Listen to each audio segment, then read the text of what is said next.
Hello, ഇന്ന് നമ്മൾ കാണിക്കുന്നത് ഇതുപോലുള്ളൊരു ലേസാണ് കേട്ടോ. അപ്പോൾ എംബ്രോയ്ഡറി ഒക്കെ ചെയ്യാനായിട്ട് അറിയില്ലാത്തവർക്കും മടിയുള്ളവർക്കും ഒക്കെ ആയിട്ട് വെക്കാൻ പറ്റുന്ന നല്ലൊരു ലേസാണിത്. ഇപ്പോൾ ഞാനിപ്പോൾ ഓൾറെഡി ചുരിദാർ സ്റ്റിച്ച് ചെയ്ത് വെച്ചിട്ടുണ്ട്. അതിൻ്റെ താഴ്ഭാഗത്ത് വയ്ക്കാനായിട്ട് മേടിച്ചതാണ്, ഓൺലൈനായിട്ട് മേടിച്ചതാണ്. കുറച്ചായി വാങ്ങിയിട്ട് അതിൻ്റെ ലിങ്ക് ഉണ്ടെങ്കിൽ ഞാൻ കൊടുക്കാം കേട്ടോ. അപ്പോൾ ഇതുപോലെ കുറേ സീക്വൻസും ത്രെഡ് വർക്കും ഒക്കെ വന്നിട്ടുള്ളതാണ്. സിൽവർ കളറിലാണ് ഇത് വരുന്നത്. അപ്പോൾ ഇത് ചുരിദാർ സ്റ്റിച്ച് ചെയ്ത് വെച്ചിരിക്കുന്നതാണ്. ഇതിൻ്റെ താഴ്ഭാഗത്തായിട്ട് ഇതുപോലെ നമ്മൾ വെച്ച് കൊടുത്തിട്ട് നോർമൽ ഫോട്ടിട്ട് സ്റ്റിച്ച് ചെയ്താൽ മതി. ഇതിൽ കല്ല് അങ്ങനെയുള്ള കാര്യങ്ങളൊന്നുമില്ല, ബീഡ്സോ അങ്ങനെയൊന്നും തന്നെ ഇല്ല.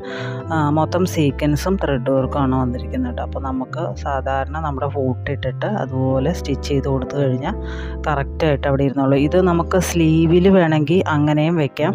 സ്ലീവിലും അതുപോലെ താഴ്ഭാഗത്തും വെച്ച് കഴിഞ്ഞാൽ നല്ല ഭംഗിയായിരിക്കും കാണാനായിട്ട്. ഇതിൻ്റെ പല വെറൈറ്റി ഉള്ളതൊക്കെ ഉണ്ട് കേട്ടോ. അപ്പോൾ ഞാനിത് കുറച്ച് വീതിയുള്ളതാണ് മേടിച്ചത്.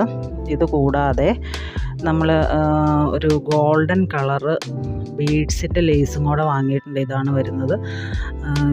ഇതും ഓൺലൈനായിട്ട് വാങ്ങിയതാണ്. ഇതിൻ്റെ ലിങ്ക് ഞാനുണ്ടെങ്കിൽ മുകളിൽ ടാഗ് ചെയ്ത് കൊടുക്കാം.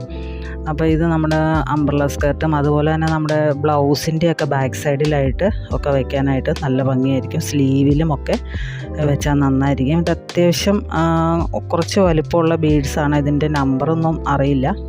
അപ്പോൾ ഇതുപോലെ മേടിക്കുകയാണെങ്കിൽ നമുക്ക് കുറച്ച് ലാഭത്തിൽ കിട്ടും.